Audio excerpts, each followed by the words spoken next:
Aucun enfant ne devrait naître dans un monde pareil. Mais sa naissance a tout changé. Un nouveau-né au cœur de Séoul. Le père, l'homme le plus craint de Corée. La mère, absente. Et une étrangère. Une femme qui a traversé les océans, portant ses propres blessures, qui, sans le savoir, est devenue la seule personne au monde que cet enfant reconnaissait comme son foyer. Il a pleuré en la voyant pour la première fois. Et quand elle a enfin parlé, aucun mot n'aurait pu préparer quiconque à ce qui est sorti de cette petite bouche. Ce n'est pas une histoire de crime, c'est l'histoire de ce qui se passe quand l'amour surgit là où on ne l'attend pas, et du prix à payer pour l'ignorer.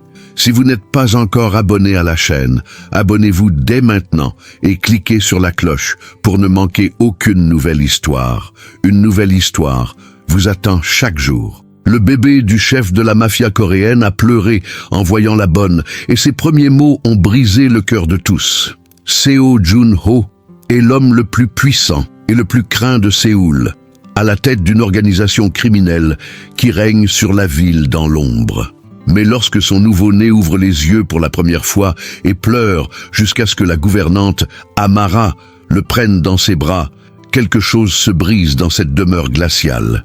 Une femme noire, loin de chez elle, porte en elle une douleur silencieuse.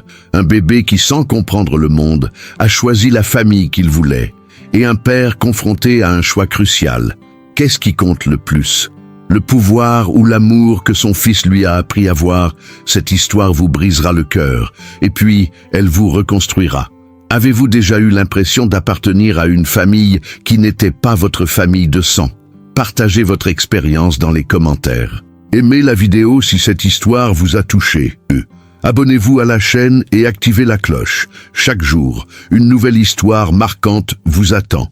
Pugler Histoire, de dramas coréens, de histoires vraies, de histoires passionnantes.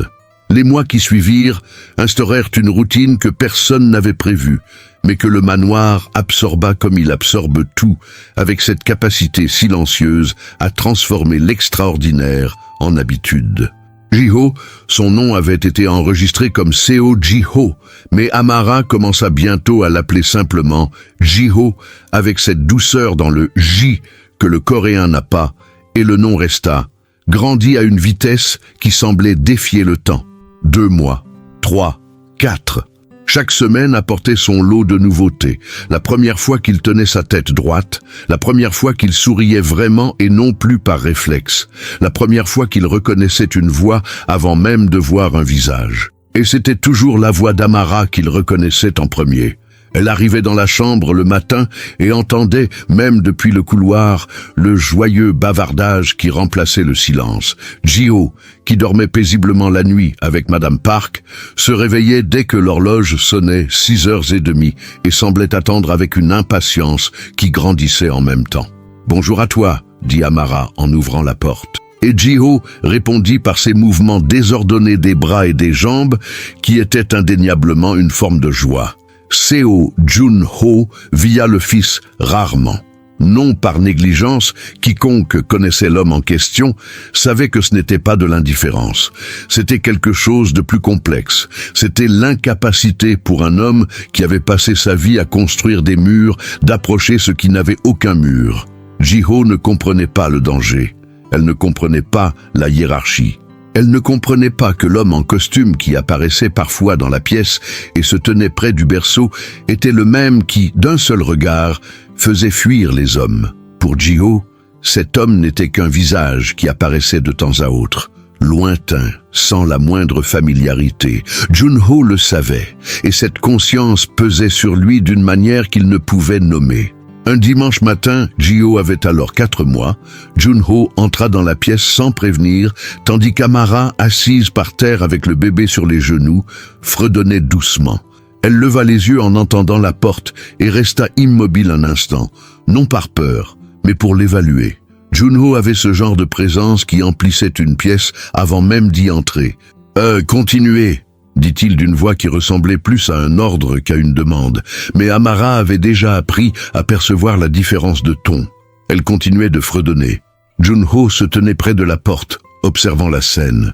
Les yeux de Ji-ho étaient grands ouverts, fixant le visage d'Amara avec cette concentration totale propre au bébé, comme si le visage de la personne qui les tient dans ses bras était l'univers entier. « Qu'est-ce que tu chantes ?» demanda Junho au bout d'un moment. « C'est une chanson de ma mère, » dit Amara. « Elle n'a pas de traduction, elle parle de la mer. » Junho resta silencieux.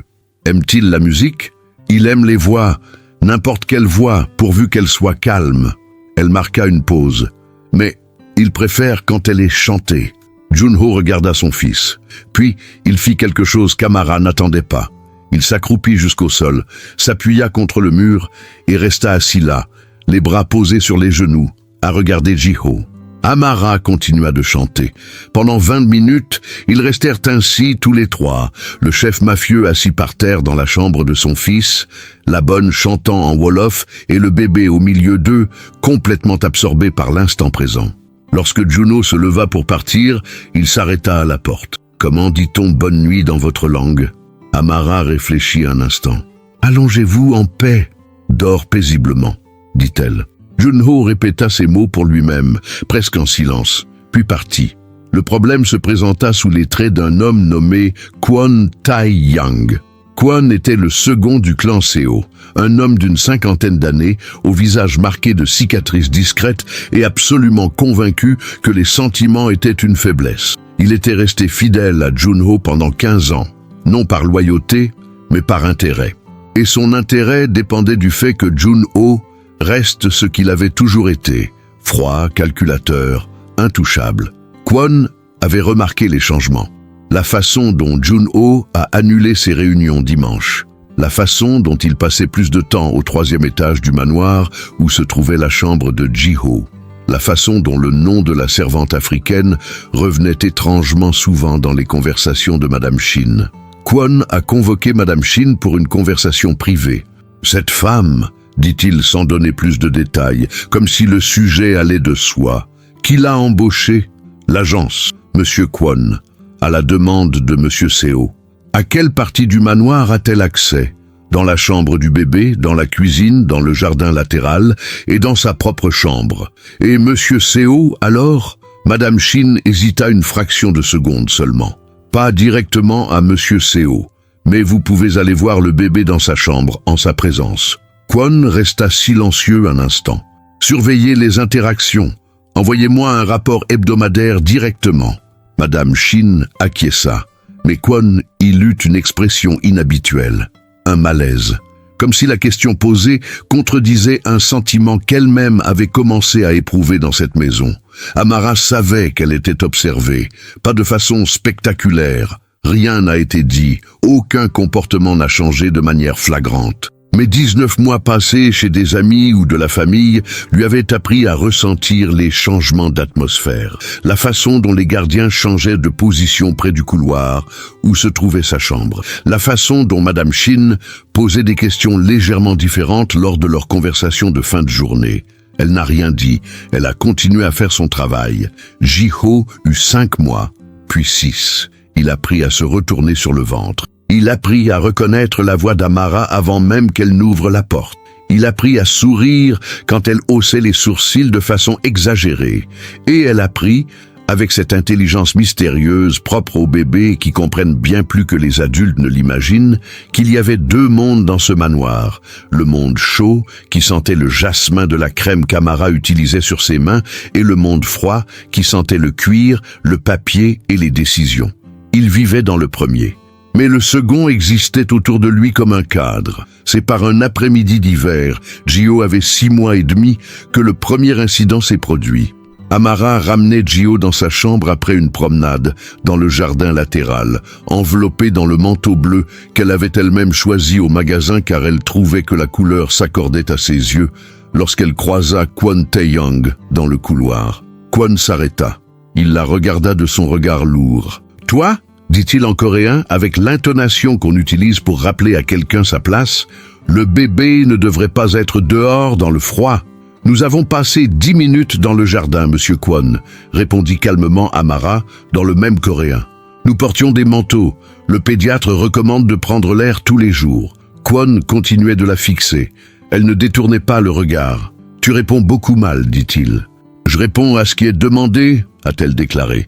Il y eut un silence. Ji-ho, qui était dans les bras d'Amara et regardait Kwon avec cette curiosité méfiante que développent les bébés de 6 mois face à des visages inconnus, commença à grommeler.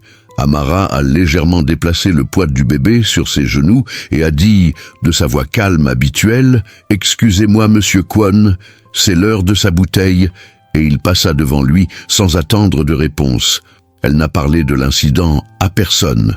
Mais cette nuit-là, allongée dans sa chambre, Amara regarda par la fenêtre où la neige commençait à tomber légèrement sur le jardin et se demanda, et ce n'était pas la première fois, si c'était un endroit où elle pouvait continuer à être elle-même.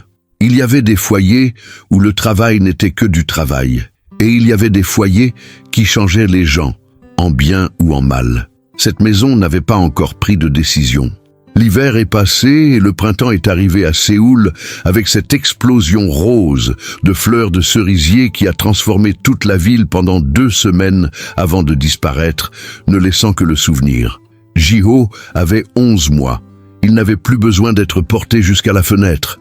Il y allait de lui-même, s'appuyant contre le cadre, les bras tendus, et contemplait le jardin avec la concentration sérieuse d'un petit scientifique. Il montrait déjà les objets du doigt. Il émettait déjà des sons qui n'étaient manifestement pas encore des mots. Ce territoire nébuleux où le bébé sait ce qu'il veut dire, mais où sa langue ne lui obéit pas encore pleinement. Amara avait appris à mémoriser chaque variation du babillage de Ji-ho. Elle savait distinguer l'SMMCE, qui signifiait de la nourriture, d'MMCE, qui signifiait un certain malaise. Elle savait que lorsqu'il frappait la table de sa paume ouverte, cela signifiait qu'il voulait le jouet rouge et non le bleu. Elle savait que lorsqu'il était trop silencieux, c'était qu'il s'apprêtait à faire une bêtise. Et elle le savait, avec cette certitude qui n'avait besoin d'aucune preuve que Ji-ho y parvenait grâce à ses mots. Elle le sentait. Jun-ho avait commencé à apparaître plus fréquemment. Il n'y avait aucune explication officielle, comme pour beaucoup de choses dans cette maison. Cela se produisait tout simplement. En fin d'après-midi, quand le bureau était plus calme, il montait au 3e étage. Parfois, il restait planté sur le seuil, à observer. Parfois, il entrait et s'asseyait dans le petit fauteuil que quelqu'un avait placé dans un coin de la pièce. Il n'avait jamais demandé qui, mais c'était Amara. Ji-ho avait commencé à reconnaître son père, non pas avec l'enthousiasme qu'il manifestait pour Amara, mais avec une toute autre attention, une attention soutenue. Il regardait Jun-ho comme on regarde quelque chose qui paraît important, mais dont l'importance reste encore floue. Un après-midi d'avril, Jun-ho était assis dans le fauteuil, tandis qu'Amara aidait Ji-ho à empiler des blocs sur le tapis. À chaque fois que la tour s'écroulait, Ji-ho applaudissait. Amara lui avait appris ce réflexe de célébrer même les échecs, car la tour avait, d'une manière ou d'une autre, grandi avant de s'effondrer. Jun-ho a observé. « Il va bientôt parler », dit Amara sans regarder l'homme dans le fauteuil. Elle avait remarqué qu'il réagissait mieux quand la conversation ne lui semblait pas être une mise en scène. Il y est presque. Comment savez-vous? Quand un bébé commence à regarder votre bouche pendant que vous parlez, c'est qu'il étudie comment les sons sont produits. Ji-ho fait ça depuis 3 semaines. Jun-ho resta silencieux. Puis, il regarde sa bouche. « Oui, et le mien ?» Amara leva les yeux vers lui un instant. Parfois, Jun-ho hocha la tête, comme si cela répondait à une question qu'il n'avait pas posée à voix haute. Le premier mot de Ji-ho est venu un mardi matin, 11 jours après son premier anniversaire. Amara préparait le petit déjeuner de Ji-ho dans la cuisine. La purée de banane et le porridge d'avoine qui était devenu le rituel matinal sacré, tandis que Ji-ho était assis dans sa chaise haute à côté du comptoir, balançant ses jambes et marmonnant doucement comme il le faisait lorsqu'il était raisonnablement satisfait mais trouvait que le repas prenait trop de temps. Amara posa l'assiette devant lui. Ji-ho regarda l'assiette. Elle la regarda. Et il dit, avec une clarté qui semblait suspendre le temps, et Amara resta immobile. Ji-ho répéta en tendant les mains vers elle. Et ce n'était pas le casse-maman, ce n'était pas un accident sonore. C'était intentionnel, délibéré, face à face. Ce mot que les enfants du monde entier utilisent pour s'adresser à la personne qui représente la sécurité. Amara sentit sa gorge se serrer. Elle déglutit difficilement. Puis elle s'accroupit à la hauteur de Gio et dit, d'une voix un peu plus basse qu'elle ne l'aurait voulu, « Salut mon amour !» Gio sourit. Ce large sourire, avec les 4 dents qu'elle avait déjà, qu'Amara avait mémorisé comme s'il s'agissait d'un mot de passe, et reporta son attention sur la purée de banane. Amara resta accroupie quelques secondes de plus, respirant profondément. Madame Shin était dans la cuisine. Elle avait tout entendu. Elle n'a rien dit à Amara. Mais elle a rédigé son rapport ce soir-là. Et cette fois-ci, elle l'a envoyé à Junho et non à Kwon. Junho a lu le rapport 3 fois. Il posa ensuite le papier sur la table, se leva et se dirigea vers la fenêtre de son bureau. Les lumières de Séoul scintillaient en contrebas, comme toujours. La ville qu'il contrôlait. La ville qui ignorait son existence, car il existait. Leur fils d'1 an avait prononcé son premier mot, et il l'avait dit à la bonne. Junho resta longtemps debout à la fenêtre. Quelque chose s'agitait en lui, un sentiment indéfinissable. Ce n'était pas de la jalousie. Il avait rejeté cette émotion depuis des décennies, la jugeant superflue. Ce n'était pas de la colère. C'était quelque chose de plus doux, et donc de plus troublant. La conscience d'un fossé qui le séparait de son fils, un fossé qu'il ne savait comment combler et qu'une femme arrivée avec une valise de taille moyenne et un accent étranger lui révélait, sans le vouloir, l'ampleur de ce qu'il avait négligé. Kwon le savait avant même que Junho n'ait dit quoi que ce soit. Le réseau d'information au sein du manoir était efficace dans les 2 sens et Kwon avait cultivé ses propres sources. Lorsqu'il apprit que le premier mot de l'héritier du clan Seo était adressé à la servante africaine, il prit une décision. Le lendemain matin, il a demandé à rencontrer Junho. La situation devient incontrôlable, a déclaré Kwon, de cette voix monocorde qu'il utilisait pour les choses qu'il considérait comme évidentes. Junho ne le regarda pas immédiatement. Il était en train de signer des documents. Quelle situation? La femme, la servante. Elle commence à avoir une influence sur l'héritier. Le premier mot du garçon lui fut adressé, c'est-à-dire « Je sais ce que c'était », dit Junho d'une voix calme qui transperçait plus qu'elle ne s'accrochait à son timbre. « Veuillez continuer. La position qu'elle occupe est inappropriée. Un fils du clan Seo ne peut avoir une servante étrangère comme principal modèle. Cela crée des vulnérabilités. Cela soulève des questions. Cela crée... Kwon. Junho posa le stylo sur la table et regarda l'homme pour la première fois depuis le début de la réunion. Mon fils a 1 an. La seule vulnérabilité que je perçois, c'est celle d'un enfant qui grandit sans personne pour le consoler quand il pleure. Kwon resta silencieux. Vous aurez le compte-rendu de la réunion de jeudi demain, dit Junho en reprenant son stylo. Vous pouvez partir maintenant. Mais Kwon n'était pas du genre à accepter les réponses. C'était le genre d'homme qui trouvait toujours une solution. L'été à Séoul était humide et étouffant, une chaleur qui s'accrochait à la peau et rendait la climatisation indispensable.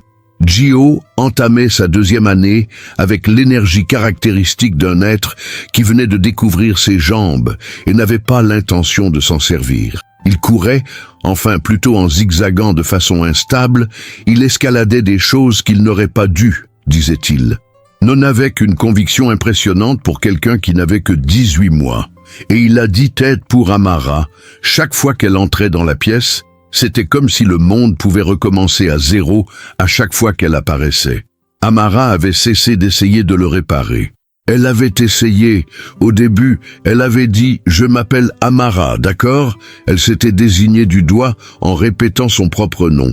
Elle avait essayé de diriger le Ejiho. Écouter son père chaque fois que Junho était présent. Elle écoutait attentivement tout cela, puis continuait de l'appeler comme elle le souhaitait. Les enfants ont leur propre sagesse à ce sujet. Le problème venait d'où Amara s'y attendait le moins, de l'extérieur du manoir. Un matin de juillet, Madame Shin appela Amara pour bavarder dans son petit bureau près de l'entrée de service. La femme était assise, les mains posées sur le bureau, une posture qu'Amara avait appris à reconnaître, comme il y a quelque chose que je dois te dire, et je ne sais pas comment. Il y a un problème, a déclaré Madame Shin. Votre visa de travail, l'agence vous a contacté. Il y a un problème avec les documents de renouvellement. Amara resta immobile. Quel genre de problème? Il semblerait qu'une incohérence ait été relevée dans le formulaire initial. L'agence indique que vous devrez retourner au Sénégal pour que votre demande de visa soit traitée à nouveau en personne. La procédure peut prendre de 3 à 6 mois. Le silence qui suivit dura exactement 4 secondes. « Madame Shin », dit Amara d'une voix soigneusement contrôlée, « mes papiers sont en règle.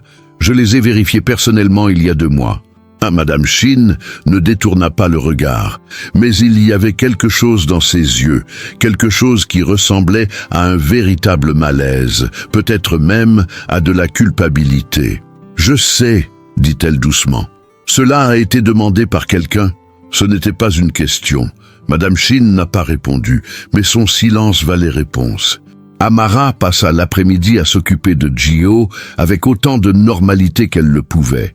Elles jouèrent au bloc, allèrent au jardin, chantèrent la chanson de la mer. Mais intérieurement, Amara était en pleine réflexion.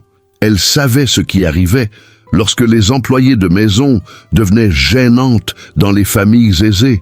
Elle l'avait vu ailleurs. Elle l'avait entendu de la bouche d'autres femmes lors de leurs rares conversations, lorsque leurs chemins se croisaient.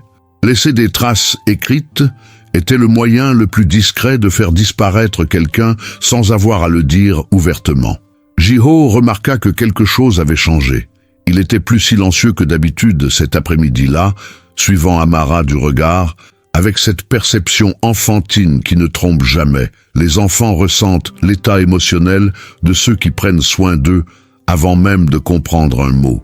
Au moment du coucher, quand Amara le déposa dans son berceau et commença à fredonner la chanson de l'océan, Gio tendit la main et lui prit le doigt. Et il ne l'a pas lâché avant de s'endormir. Junho a appris la situation concernant les documents d'Amara par un canal autre que celui de Kwon. Dans le manoir, certains avaient pris parti sans que personne ne le déclare ouvertement. Mais cette loyauté silencieuse qui se forme lorsqu'une personne agit avec constance et bienveillance sur une longue période existait bel et bien. Lorsque Junho reçut l'information, il resta assis dans son bureau pendant 40 minutes sans rien faire d'autre que réfléchir. Puis il appela Kwon. La conversation fut brève. « La documentation d'Amara Diallo », a déclaré Junho. « Un processus de renouvellement est en cours. Vous avez demandé à l'agence de créer un problème là où il n'y en avait pas. Kwon ne le niait pas. Il était assez intelligent pour savoir que nier serait inutile. « Je protège le clan », dit-il, « et je vous protège d'une décision qui paraîtra faible aux yeux de tous ceux qui vous entourent. Tu confonds la faiblesse et la réalité, » dit Junho. La faiblesse, c'est un homme incapable de distinguer ce qui menace son organisation de ce qui menace son ego. Kwon resta silencieux. Les papiers seront rectifiés aujourd'hui. Junho tourna légèrement sa chaise et regarda par la fenêtre. Et je veux que tu comprennes bien une chose. Tu as pris une décision concernant la vie de la femme qui s'occupe de mon fils sans me consulter. Cela ne se reproduira plus. Jamais. C'est clair. C'est clair. Vous pouvez partir. Ce soir-là, Junho se rendit dans la chambre de Gio. Le bébé dormait. Amara était assise dans le fauteuil d'angle, un livre sur les genoux. Mais elle ne lisait pas. Elle regardait par la fenêtre, perdue dans ses pensées. Elle leva les yeux quand Junho entra. Il fit un geste de la main. « Vous n'avez pas besoin de vous lever. » Il s'approcha du berceau, regarda son fils un instant, puis se tourna vers Amara. « Le problème de documentation a été résolu, » a-t-il déclaré. Il n'y avait pas de véritable problème. Il s'agissait d'un malentendu interne qui a déjà été corrigé.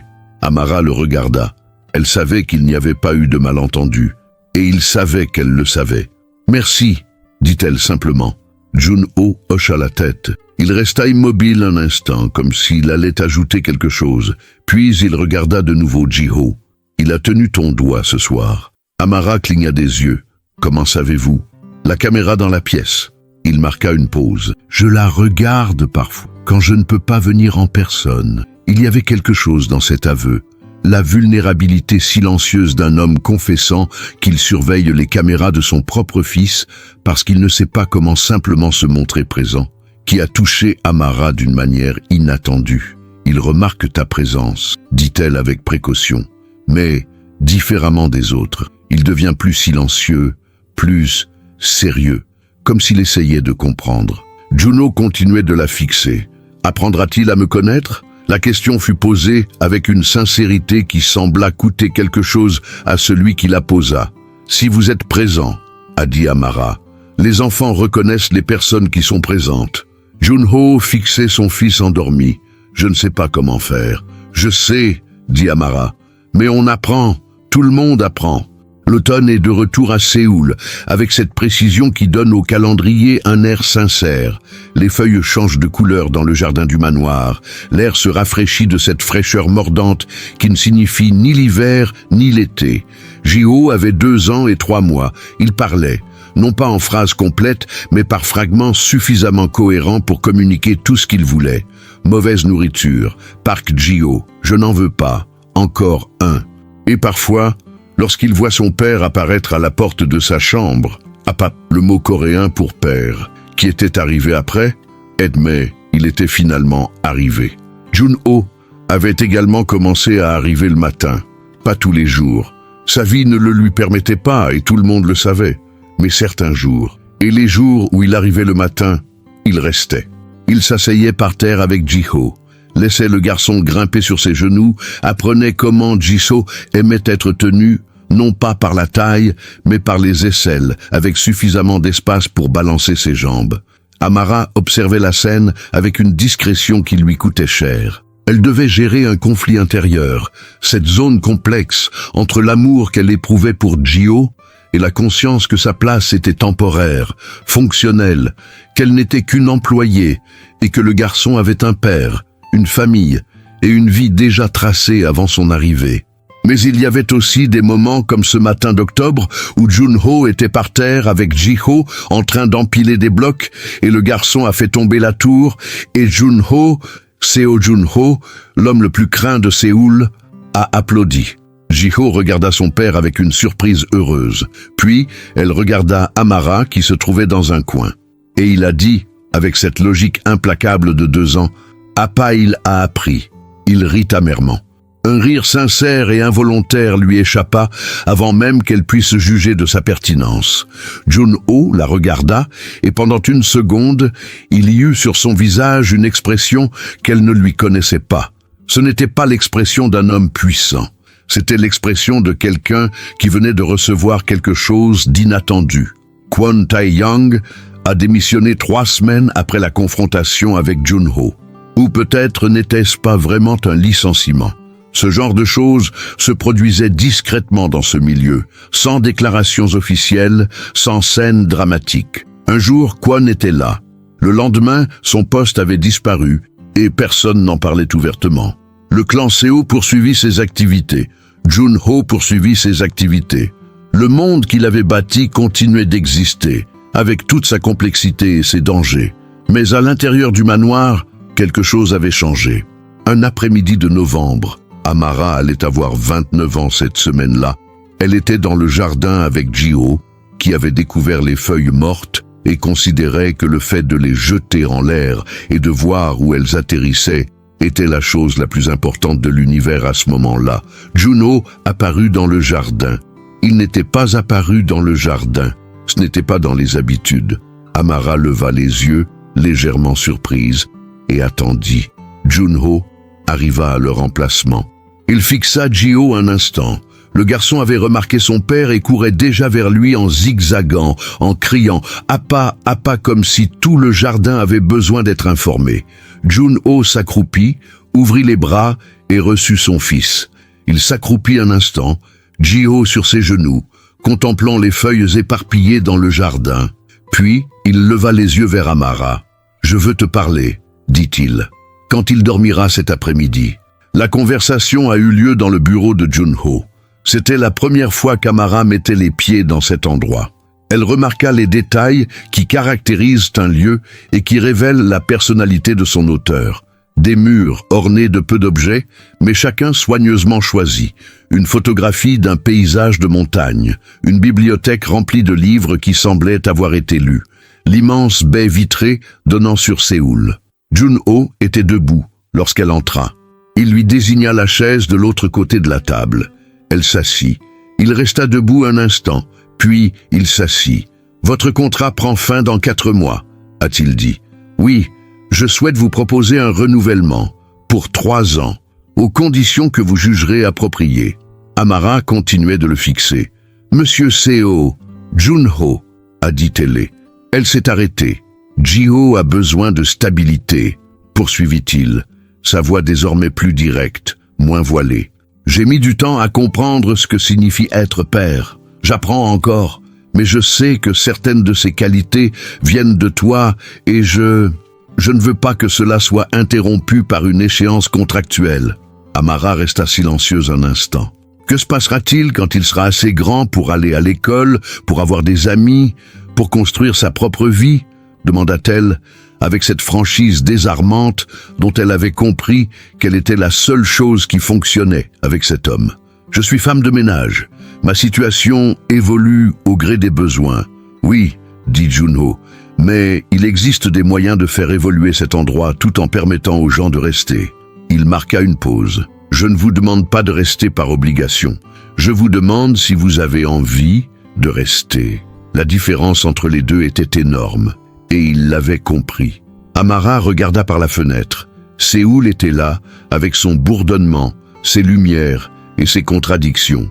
Elle pensa à Dakar, à sa famille, à sa valise de taille moyenne, à son arrivée, à la petite chambre au fond de la maison qui, sans qu'elle l'ait voulu, était devenue l'endroit où elle dormait le mieux ces dernières années. Il repensa à Jisho jetant des feuilles en l'air. Elle repensa à cet après-midi où Junho avait applaudi avec son fils et où elle avait vraiment ri pour la première fois depuis longtemps. « Je resterai », dit-elle. Junho hocha la tête. Il y avait quelque chose sur son visage. Ce n'était pas vraiment un sourire, c'était plus doux que cela. C'était le visage d'un homme qui avait appris, trop tard et pourtant à temps, que les murs que nous érigeons pour nous protéger sont précisément ceux qui nous isolent de tout ce qui a de la valeur. Ce soir-là, Jiho fut couché plus tard que d'habitude, car il avait insisté pour qu'on lui raconte une histoire de plus, puis une autre, et Junho était assis au bord du lit à raconter des histoires de cette voix grave que Jiho avait découvert apprécier. Et lorsqu'il finit par s'endormir, ses bras étaient écartés, comme s'il embrassait tout l'espace. Amara et Junho quittèrent la pièce en silence, comme 2 personnes qui avaient appris à se déplacer sans réveiller quelqu'un qui dormait. Dans le couloir, Junho dit à voix basse « Comment dit-on merci dans votre langue ?» Amara le regarda. « Jerejef » dit-elle. Junho répéta les mots soigneusement, comme il l'avait fait avec quand il se couche en paix, dès le début. « Jerejef » dit-il. Et cette fois, c'était pour elle. Amara se rendit dans sa chambre, à l'arrière du manoir. Elle s'assit sur le bord du lit. Elle regarda par la fenêtre où Séoul brillait au loin. Cette ville immense et contradictoire qui était devenue, sans qu'elle l'ait consciemment choisie, le lieu où sa vie avait retrouvé un sens. Elle pensa au bébé qui avait cessé de pleurer dans ses bras. Les premiers mots qu'elle ne s'attendait pas à entendre, tout ce que cela avait coûté de rester, et tout ce que cela aurait coûté de partir. Elle était arrivée comme servante dans le manoir d'un homme que le monde craignait. Et elle était restée ainsi parce qu'un bébé, avec cette sagesse inexplicable de ceux qui n'ont pas encore appris à se mentir à eux-mêmes, avait vu en elle quelque chose qui méritait d'être appelé par le nom le plus important qu'un enfant connaisse. Amara appuya sa tête contre le mur et ferma les yeux. Dehors, Séoul ne dormait jamais, mais à l'intérieur, pour une fois, régnait la paix.